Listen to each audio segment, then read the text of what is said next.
Perhaps the most visible evidence of the museum's rebirth has been the mysterious new glass structure rising on the front.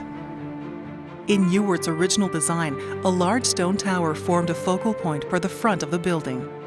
The entrance has remained without a tower since 1915, but beyond aesthetic considerations, the museum has a very practical need for a new structure to be built on the truncated base.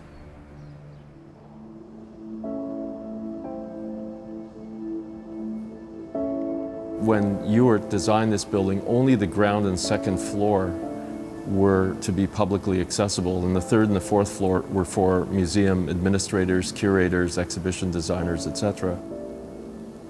And so the whole impetus for re-engaging Ewart's work, the vestibule, and building in that area had to do with being able to create a place where the public circulation could be taken up from level 2 to 3 to 4. So our analysis of the building called for using the heritage atrium as a kind of central focal point for all the orientation of moving around this building. And then I said, well, what if we still make something that sits on top as we were doing before, but just a little more modest, but still commanding? And let's not call it a tower, let's call it, and someone said, why don't we call it a lantern?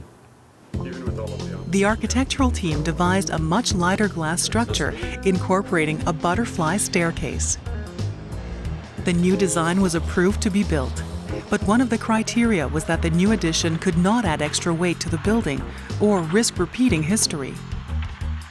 The solution? A novel concept of suspending the glass from a steel frame, transferring the weight to the rest of the building, and anchoring to a new floating foundation built beneath the existing structure. The process of creating the lantern was an incredible design and engineering feat that required some very special construction materials to pull it off.